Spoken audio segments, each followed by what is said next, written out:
And we are back. Welcome back to your ePortfolio tools and tricks and trade on how to use Wix. My name is Steven, computer science major. Y'all know me by now. So, in my last video, I talked about adding features to Wix. So this is more of like a closing video. I can't really fully teach you how to do an ePortfolio website because there's a lot of features, and obviously you have to do it independently. But I'm gonna give you the tricks and trade and how to do one efficiently. So we're here.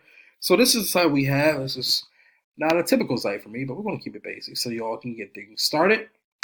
So I have my name, I have my role, I have my menu. So let's edit the menu. Go over one more time. So I don't like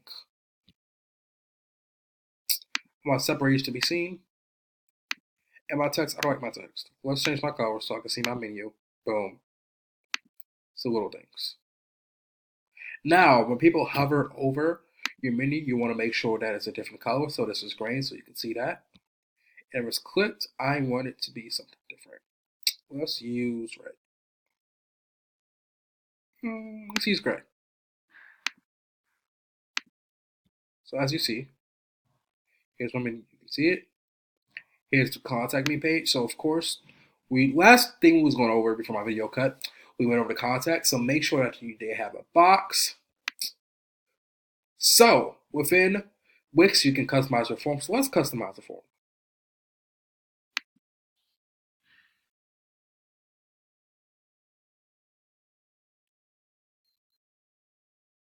So you have your name, you have your email, you have your message. And you can add a new field here. So if you want to add contact reasons, or if you're contacted for a job opportunity, an interview, or anything else they want to contact you for, you can add that. And you can also add full name, business, anything you want to get from people who are trying to contact you, especially employers. Because one thing I learned about your website, you want to have multiple ways for them to contact you. Because if you just have a contact box like this that has name, email, subject, and your message, yeah, they can contact you, but you won't really know what they're contacting you for. But if you add more forms to show that you actually care, and it kind of adds some customization to your website. So we have the contact me. We went over the work examples page, which is pretty much like a visual resume. Let's go over social media. So as I mentioned before, here's me. Ooh, I like the picture. But here's me. So you have follow me. And let's say I don't want a button. I want a social media bar. Let's add that.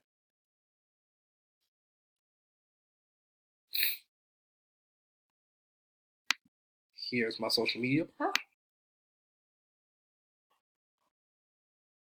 Now there's a few things where you can do right here. You can change all of this to white logos because it is on a different type of background. Or right here, which can be smart of you, you can have screenshots of your social media pages. So for example, if I want to do that, go to image, but go to gallery, hit grid pro, shrink it down a little bit.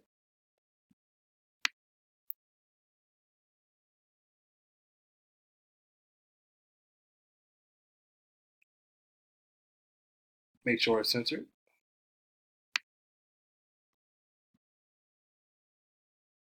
So for example, you can have screenshots of your social media at names, or you can create custom graphics and kind of tell them, hey, here's how you follow me on social media. So that is pretty much your ePortfolio for Wix. We went over product, social media contact, resume, and work examples. So in terms of advice for your website. So yes, here's a typical website, but I suggest doing a few things. First off, using scripts. So scripts are very important because it adds customization to your website. So for right here, you can add a picture and a caption. You can also add right here a bigger picture, and a little caption. Or you can just do two pictures and a caption. It kind of is really, how can I explain this? It is really the ingredients to your website. Yeah, you're going to have to cook it. Yeah, you're going to have to really add your features and really structure everything. But scripts can really organize your website and make your life very easier. And in terms of transitions, you can really transition from. So let's say if you want to combine everything up to one page, just have a one-page website, you can personally do that. And scripts can really organize that and break it off into sections. Listing grids, if I'm listing my skill sets, or even if you've had more than one, maybe a couple experiences, you can add listing grids.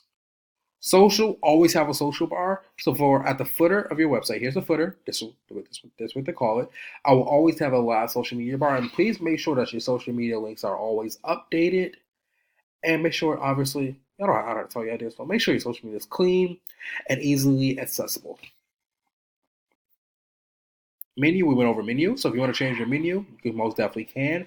But I suggest using a menu that is sleek and is easy to use and just pretty much easier to find. It's just something sleek, something simple. You don't have to put so much effort to your menu. Just make sure it looks good and it matches.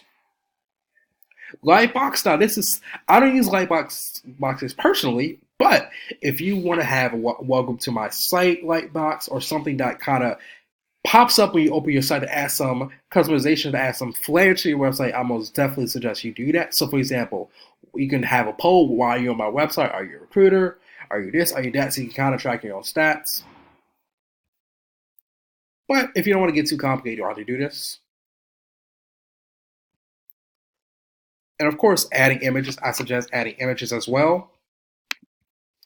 So, like I mentioned before, I think in the first and second video, make sure you add all of your images to your video. No, excuse me, to your website before you start. So your logos, for example, for me, I've interned at L'Oreal, USDA, and Department of Defense. So when I was updating my website, I added the logos in before I even touched that part of my website. So easy is an easy drag and drop. And if you have YouTube links as well, and let's say if you don't have all of that right now, I suggest making like a giant document of images or links. So when you're doing your ePortfolio, you can easily grab for people. For your Apple users, you have my notes right here. You can add all of your stuff to your notes. And if you're on Windows or other place, just have all your stuff in one place that you can easily put into your website. Because actually, for me, majority of my times updating websites, and I've also with my clients as well, majority of the time of your website actually is pretty much getting the content to get on your website. It's pretty much uploading all your photos and videos and all of your, pretty much like a resume, getting all your information together and getting it on the website. So I suggest using interactives as well. It's kind of like a script, but for example, you can do this right here. Is, for example, boom. So you can change your name, you can change your photo. So if you want to do my name is Stephen Thompson right here, you can most definitely do that.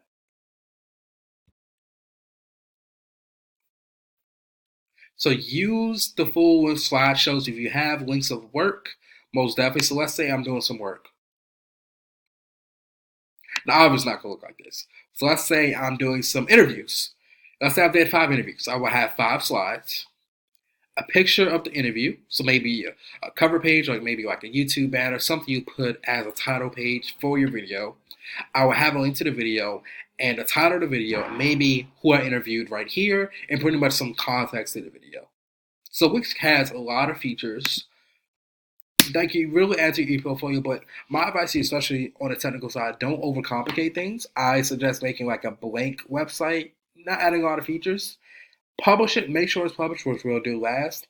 And then after that, add all of your stuff and make it really super technical and super cool after all of your information is added. So I keep saying that make sure all your information is added first, then. So if you kind of worry about the feature a little bit too much and add a little bit too much, you'll get confused. And when it's time to add your content right now in the future, things will get complicated. So how to publish a site.